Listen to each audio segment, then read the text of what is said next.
Well, so we're talking live. How are you? I'm good. Why didn't you join us? Yeah, I didn't have my kids ready in time. Why? But next. They missed you. Yeah, but next week I'll be there. I'm going for a kids this week. Vim. Yazo. Bamuyada. We're talking about what's bamuyada. You know, sometimes in relationships you tend to have a lot more difficulties. Let me ask you, you're not married. You're too young to get married. But just in case you marry next year or next 2 years. I'm not too young to get married. Okay, great. Let me ask you this. Do you think that there should be information sharing as to property ownership, etc., in relationships, etc.? Do you need to tell your spouse whether you're building a house in Dowenya or somewhere in Trazaco or someplace? Or in Dubai. Well, do you need to? Can't you do things in secret and say, shouldn't. I'm doing it for tomorrow, just in case things don't happen? You shouldn't. Plan B. Well, for me, in the church I'm in, you say, my wealth shall be your wealth. My home shall be your home. So if your wealth is my wealth, then you don't have to hide it. But I don't know what vows people say to themselves. But in my church, that's what it is. And I believe that your partners together, really, you wouldn't hide anything from your partner, would you? So this is coming from someone who's not married. So what about you? So your spouse's property is your property. Yes, and that's what I said in my church. That's the vows we say. Your wealth shall be my wealth. Wallahi. Well, we're giving you this very preamble because we're here to discuss. Yeah. It's a Friday again. We have our life coach and counselor in the studio, Uncle Annan. Kevin Annan is here. Thanks for joining me. Good to see you, bro. And today we have a new fella. Thank you. Yes. So now this very subject. Now let's set the rules. What usually would be the counsel or the advice for a couple who are in a relationship, want to get married, about property sharing, property information sharing, intended property information sharing, etc.? Well, thank you very much. I think it's a very important conversation to have, in the sense that you marry a person, their personality, their history, plus their circumstance. And the circumstance would include things they have, be they indebtedness or profit they have made. Now, marriage is supposed to be between those two individuals, ceding off some rights because they want to become one flesh. Now, to the extent that the body of the woman belongs to the man and the man's body belongs to the woman, if we can go to that extent, what else is there to hide? That would be my question, because if your body belongs to me and my body belongs to you, we exercise what we call mutual responsibility and mutual accountability. So I'm responsible for your life as we journey together as a couple, and I'm accountable to you as we journey as a couple, and vice versa. Interesting. Okay, so let's talk about it. He's just talking about information sharing, but let's talk about a bit of the legalities. I mean, how much access do I have to my partner's property? It's in my name, it may not be in our name, but how much access do I have to it? You have access the extent to which it is allowed by the other party. Ordinarily, it shouldn't be a problem to have access, but where there is fear, mistrust, uncertainty about the future, then people have what we call an alternative plan, or as has been popularly been described, plan B. Into a marriage and have plan B. I'm a plan B man. It is because there's some fear factor. You may have witnessed an experience that was hurtful, was demeaning, was near robbery of an individual, and so you want to be wiser than that person. But for that situation, you would not have to hide anything from your spouse. I mean, you need to do full disclosure, and that's why pre-marriage counseling is very important, because at the pre-marriage counseling stage, full disclosure is what we encourage would-be couples to do. Well, these things do happen, and you're talking about experiences and things like that, and we know that, I mean, well, today, some of these things really are experiences that we've witnessed, live by, and will continue to live by in the future. Yeah. So once they do happen, then you need to protect yourself. yes, Definitely. And somebody will say, especially somebody who has been through a witness or whatever it is, saying all these counseling or perhaps the advice you give is more fantasy and what should be the ideal situation. You see, but a lot of people Not realistic. confuse advice with counseling. I come to you, Ro, you have an issue. You tell me, I say, okay, Ro, do A, B, and C. That's advice? That's an advice. I come to someone else who is a counselor and I say, I have this particular issue which is becoming a thorn in my flesh. Then the counselor now tries to understand all the nuances, the intricate details of it. First, why is this an issue to you? Then you have to spell out why it is an issue. How has it impacted you? The counselor needs to understand how that has impacted you.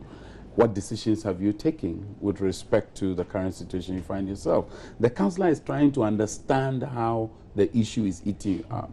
Now, he understands it from your frame of reference, not his frame of reference, because advice is from my frame of reference. I understand the situation to be this, and I'm proffering these advice to you, and you take it or reject it. But when it comes to counseling, you are making the decision. He's only guiding you in the decision-making process and bringing things to your attention which otherwise may not have come to your notice. That's the responsibility of the counselor. So when you are leaving the counselor's office, you're going as a person equipped to take a decision which you own by yourself and not the counselor. Unfortunately, we hear a lot of people giving advice, and so we confuse advice with counseling. Now, let's take a scenario of a couple going to, a prospective couple going to engage themselves in a marital union. They all are coming in with properties. The woman has a car, has a house, the man has a house, has a car. Okay. It's helpful for them to understand that this is who we are. These are our circumstances. I have a property, you have a property. We can't live in two houses. We have to live in one. Okay, so what's the decision about living in one and then the other one? What do we do with it? Okay, we lease it out to somebody. What becomes of the funds that are accruing out of that? So we have a mutual fund for a future, our children, or maybe for further activities to be undertaken by those. And we both are signatories to that account. Some have decided to do a joint account. Others have held on to their individual accounts because they don't want trouble. Because you have a situation where one spouse is giving, the other is a slow giver. They're cautious givers. It doesn't make them bad, and it doesn't make you good because you're a giver. But they don't want a situation where surprises are sprung on them in terms of how much they disperse resources that they have. So you have to grant them that situation to hold on to their resources. But you must have a way of spending money across that does not create rifts and trouble. What about in relationships of more of convenience? Because someone comes in for something. Yeah, and well, we all go into relationship because thinking that we're loving, or we love the person, or we love the other. That's a starting point. Okay. So the person ends enough, is rich enough. Somebody who works in Dubai, or let's say it's a footballer or something of the sort, or maybe it's a sports person, earns big bucks. The person has properties all over, and then at some point the earnings tend to fluctuate because of the cycle of the kind of profession they undertake. Then you start seeing negative signs in your spouse. How do you contend with such things? You know, the counselor needs to do a thorough diagnosis of the situation. Oftentimes what we see are the symptoms. And the last time I checked, no doctor cures a symptom. The symptoms gives you an idea or an inkling into what may be persistent and an undercurrent. So the counselor wants to get more information, but be that as it may, since we're on television and discussing things that are timeless, there's a need for the spouse to look at what has changed. Why has that change become a change? What is informing the change? Now, if you don't know, cannot identify the change nor understand what has precipitated the change, you are not going to be able to respond to the change.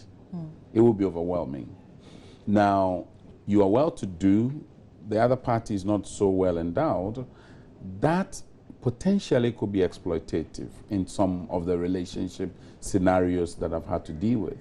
So there's a need for the one who is well-to-do to be a bit more considerate of the one who is less endowed. Now, otherwise, you think that they came in to get something, but it's not everybody who is not well endowed who goes into a relationship or a marital union seeking to make ends out of it, profiting out of it. Because this is not an investment you're making, hoping to make some dividends your way. It's a mutual sharing of our lives and the resources that we have. Our struggles are shared together. Let's take it, for instance, you're having an issue, a problem. I, as your spouse, have a responsibility to support you in what it is that is happening. Now, the lady doesn't have that much. If it is the other way around, the man doesn't have much, the lady has so much. There's a need for the one who has much to be a little more considerate of the other party. Otherwise, you may use your wealth and your influence and what you have as your advantage to more or less control the other party. So they wouldn't have any voice nor right of their own. And then they are treated as though they did not exist as human beings. That would not be helpful. We should avoid a situation where one party who is a spouse has been so blessed or endowed, using his wealth or influence to render the other party into servitude. That is not something we do. We go into marriage as equals but different. But is it possible for a spouse to steal from their spouse? No, it's not possible. I mean, if a spouse is told that he or she has stolen, then there may be other factors. Underlying currents. Yes, there are other undercurrents. But it's my property. It's in my name. You see, for instance, to use the word loosely as stealing, fine. Your spouse's money is there. You didn't tell them and you took it. That is unethical. You don't do that. When they discover it, then a lot of women are in trouble. yeah, I mean, it's unethical to do that. If the money is there, okay, but you have no idea what the budget lines for that money are going to be. So if you're going to take some, just tell the person. He may give you more than you are going to take. It's always better to inform than to be caught, because then that creates suspicion and mistrust. Subsequent to that, they are not going to place the money where it was. So they're going to be, as it were, wiser. And in marriages where one spouse appears to be wiser, there are always issues. One relationship or a relationship has gone bad, and then you have some of these underlying currents, does it mean that the person was not, or the interpretation of what may have now surfaced be an interpretation which would lead to a certain conclusion that, apparently, even though you've been in this marriage for, let's say, 10 years or 15 years or 2 decades, you were always a good digger? Well, it's easy for people to come to such conclusions when it is that this has become because we know recurrent. children are even involved. Actually. Yeah, I mean, when children are involved and they start making comments that give you away as a spouse, that's dangerous. It means that they have witnessed an intrusion by a third party. And usually some of these things is a third party intrusion that distracts the couple from bonding, because there are phases in marriage. There is the living, there's a cleaving, and there's the becoming, which is more of a process, an unending process of becoming one flesh. That means that there's going to be constant alignment of both of us, otherwise we cannot gel. And we should get to a point where I should be able to predict my spouse by just looking at them. Women are very good at that. Men don't tend to give too much attention to those predictive tendencies. We ignore them, even when they exist, and we behave we haven't seen them. But the women, they can look at you just by your facial expression and determine or do a forecast of the condition of the man. But not too many men will give that kind of attention. So there's a need for the couple to be careful not to allow third-party intrusion to distract the commitment they have made towards each other. Okay. And third party could be a gadget. It doesn't always have to be a human being. It could be a gadget, it could be work schedules, it could be friends, it could be television, it could be some pastime activity that you enjoy so much, and that marginalizes your spouse, and that's physical neglect. Oh, we'll be discussing very okay, so that's the incident. And now let's get back to our subject, and we're discussing relationships and the issue of spousal management of property information, property itself, and how you get to manage conflicts as a result of the subject or the issue of property when it comes up. And I was asking you about the subject of prenup. Is it good then to sign something and say, if after these number of years or these very incidents do happen and I have acquired so much, then I know it's something not very much very much It's not practiced here, but some people do it actually in their own terms. In their own terms, they get. I mean, it's about contractual agreement. You get a lawyer to mediate between the two parties, or a property specialist to help you to identify which property belongs to who and which of them belongs to both of us. Once you do those things, then you are ready to go. But I would always say that it's actually always informed by fear. Sometimes the fear is non-existent. It is? Oh, sometimes it's non-existent. We've seen a lot of incidents. I mean, we've seen, there's a lot of reason for young people who are not even married like myself to start. Be apprehensive about these things. Exactly. I can understand anybody who wants to go into some documentary arrangement with someone before they get into consummation. I can understand them. My duty is not to thrust on anybody what I think, what my views are. I would only do a diagnosis of why we want to do this. And you're always better off identifying the motivation for activities. Where it is that the motivation is not properly outlined, there's always going to be second guessing.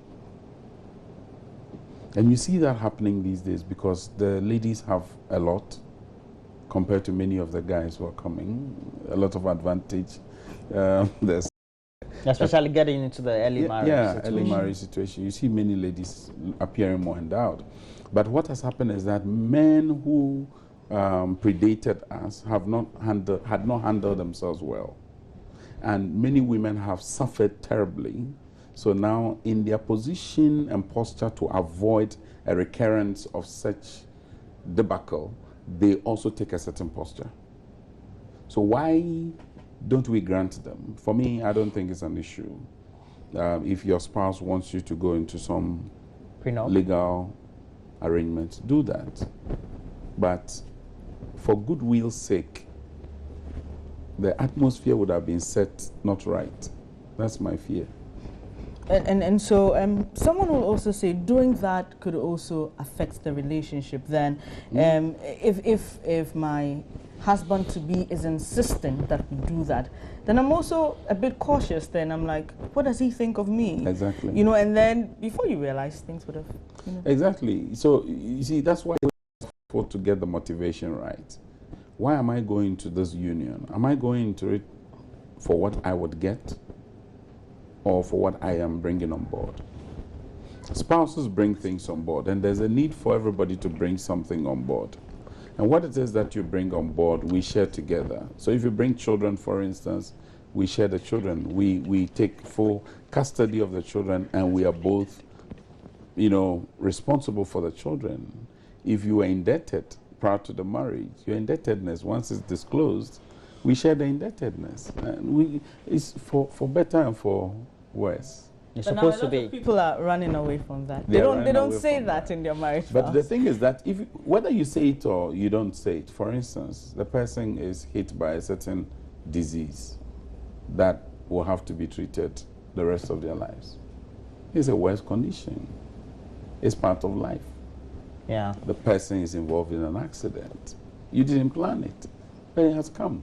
The fact of you saying for better, for worse, does not mean you are doom for yourself. The reality of life is that life is not always going to be a roller coaster environment. If even it were a roller coaster, those who have sat on roller coasters will tell you it's not a pleasant experience. Yeah, Yes. it's scary sometimes. Yeah, it's scary. At certain points, I've seen people scream, I want to get out, I want to get out. Why? Because initially they thought it was going to be fun, fun, fun. If it's a bed of roses at all, roses have got thorns. So no matter what it is, there's going to be an if or but. And how, why, where did they start? Those discoveries will come, and that's part of life. We should prepare for life and not just look for a bliss. Okay. All right, so let me just take a few messages. Prosper from Tamale says he's really enjoying this, and he thinks we've made the right choice by bringing you to talk on this. I'm grateful. We always do. He really appreciates our work as a media house. And Abbas at Goaso says he thanks you for the education. I'm sure they're really appreciating it. So for a young, couple faced with something like this, and so maybe my husband has property, he didn't inform me about it, and now I get to know from his friends, maybe in a conversation, the boys are together, and I hear something. How do I confront him? It's better not to confront him. Just engage him in conversation. Don't go about it in a way that makes him defensive. When a man takes a defensive posture, you can't get any good thing out of him. You can be sure. You mean that he will be lying throughout? He's going to create things that do not exist, just to appease you. But in his natural mode, where he's not alerted by any panic, he's going to talk to you in a respectful manner. You should approach it. But oftentimes, I can understand some people, the shock, the effect of the shock, and how the shock is managed, render you helpless in your choice of words. There's a program that is done by Mediation International. It's called LSE. People using language skills effectively. I think that is something everybody should do the intro course. For everybody, it's very helpful because conflict is usually surrounding the issue of language. And people tend to be overly generous with sarcasm and cynicism. And when you approach such an issue from that point of view, you are sure going to get a backlash. Okay, so Roland, before you come in, Kobe says he's in a relationship with a lady and he tells her everything he does or is going to do. He's wondering if that is right or not. It's a good foundation for a relationship, but be sure you can sustain it.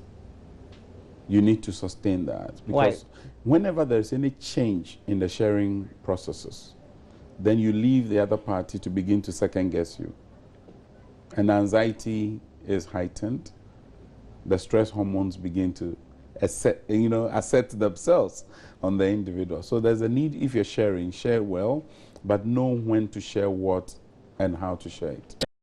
How do you situate this within the context of the laws we have, interstates and that kind of thing? Because I'm asking this because in the early part of the marriage, we all, I think averagely, the average me enters a marriage with nothing, and the woman grows along. We acquire it together. Yes, of course, depending on how industrial or not one is better off than the other couple. At what point do you then start? Do you have experiences of people shielding information because of maybe difficulties they start having and noticing certain signs and saying, if I don't take certain steps for a plan B, it may not necessarily bode well for the future? Exactly. I mean, the interstate succession law has a history, and the history is not favorable to men, being that a lot of women struggled, strived, worked hard, bone and sinew together, sweated to acquire property with their spouses, males, and who deceived them. And in the annulment of a marital union, the woman is literally pushed out. Nothing. And nothing. So that's one of the historical basis for the formulation of the law. So because of that history, we as men ought to be careful. Especially, so many men have the economic power. the younger ladies have some economic power now, but if you look at it, you see that the older over time, parity will be attained. Yeah, they tend I to only hope and pray that there will be no reversal of that issue, because that will be really, really inimical to the society's health. Where the man is less. Yeah, and that sends many men into panic mode. And they start becoming rivals to their own spouses. And I've had situations where 18-year-old girls have keys to estates belonging to big men in this country. And it's for me, it's nauseating. How can an 18-year-old girl have a key to your estate which your wife doesn't know? So you are willing to tell an 18-year-old girl and give her the key, but not your spouse. Yeah, because the house doesn't belong to the 18-year-old. It does not belong. Yeah, so you're actually exploitative. You can always boot the 18-year-old out, but your spouse you can't boot out. And that will lead to new formulation of laws. You see, it's like men who cohabitated with women. But that's the current civilization we live in. No, it's not civilization. It's an aberration. Okay. Let's not call it civilization. Right. But an aberration. As we wind up our discussions on the subject, the reality is these things are happening. Now, once we know that people have their downturns, they have their maturation points, they have times when they thrive, there are times when professionally they are all okay and good to go, there are times when they have their peaking period, etc. How do we make it a point to put it in the minds of people who want to enter marriage that even if you've peaked or you're going to peak or you're likely to peak, there's a certain delineation between what you can acquire and then what your emotional life should be, and how also you need to fuse that together? Well, it all starts prior to marriage. Many of the issues we contend with in marriage were there prior to marriage, and we're not given attention. Of course, nobody will prepare sufficiently or adequately for life. There are discoveries to be made along the lines, okay? So there's a need for people to build friendships that give assurance and hope before they get into marriage. Unfortunately, we get overwhelmed head and heels over love. I love you, I miss you, I love you, I miss you, without giving attention to practical things that we need to know about who we are engaging with prior to marriage. Because see, the love you have prior to marriage is not strong enough to sustain marriage. It only gives you an entry into marriage. And once marriage is covenanted, is consummated in a way that is done, you need a different kind of love expression to keep the marriage going. And oftentimes, people are ill-prepared or inadequately prepared to go through that turbulent phase. And the shock effects throw them off gear. So the properties that I have, the properties you have, we need to talk about them, and I'll get to know if we are friendly. So I'll always counsel would-be couples, ensure that there's friendship before marriage. If you don't marry somebody you can call a friend, then all these things have to be raised up as red flags. Well, you can still separate and still be friends. That's you married a friend. You won't be friends. Neither would you be enemies, but you can be friendly towards the other party. Okay, so you're just friendly. You're just being polite. Be friendly towards the person. Courtesies, pleasantries, and all that to the person. But you're not friends. But you're not friends. Umar Saibu from Gambaga says, everybody is a potential disabled person, and he's adding to the conversation on for better for worse when you said awesome. Anything can happen in life. And well, that's it. A lot more comments coming in, but technology is failing me here. This one says, sometimes men intentionally don't disclose some projects to their wives, not because they are hiding them, but to surprise them. Well, if it's surprise, who doesn't like surprises? But surprises that don't become a nuisance really ought to be what I expect to be surprise. Yeah, okay. Because I don't discover something and it becomes a surprise. Okay. And we're wrapping up. But the last question.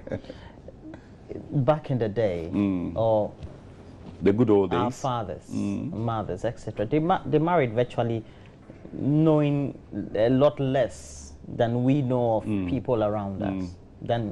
But they had marriages. No, you see what. Well, they had problems, but what you need to appreciate is that they did a lot more background checks prior to marriage. Don't tell me that. I'm telling you. We do a lot more background checks too. No, you don't. There's a bit of artifice in our generation. Because, see, I love you, I'm going to marry you. The moment you give those promises, prior to doing any other background check, you compromise. But if somebody checks your background, doesn't make you a friend. No, it doesn't make you a friend. I mean, the thing is this, that you develop friendship. You see, when friendship is nurtured naturally and it's not fast-tracked, it's better. It's in your interest not to accelerate a relationship. Let it grow at a pace that is natural. And you give timeous information, disclosures, gradual. But today what we find is that I meet you at the grocery shop, 2 weeks later I want to marry you. That kind of scenario is scary. Let's take a bit of a time and look at the people. Of course, let me say this, relational psychologists will tell you, relationship 101, people will show you what they want to see, so you have to discover. All right. Thank you very much. Welcome, my brother. And our life coach and counselor has been and will be coming to the studio again next week, Amos Kevin Annan. Thanks for joining me. Thanks, Ro. Thank you. You own a church? You have a church? No. You don't own a church? I serve the body of Christ in Ghana. Okay, you're not a chief executive of a church. No. That's not too good. You should own a church. You should own a church. Huh? Should be chief executive, CEO of one of the churches. It won't be bad. I think you've been cancelled. Yes, you've been free counseling. I appreciate. Someone is actually someone is already proposing here, but sorry. All right, so we're taking a break. When we come back, we'll be having talk on AM Talk, and our guests will be in the studio. Do stay on.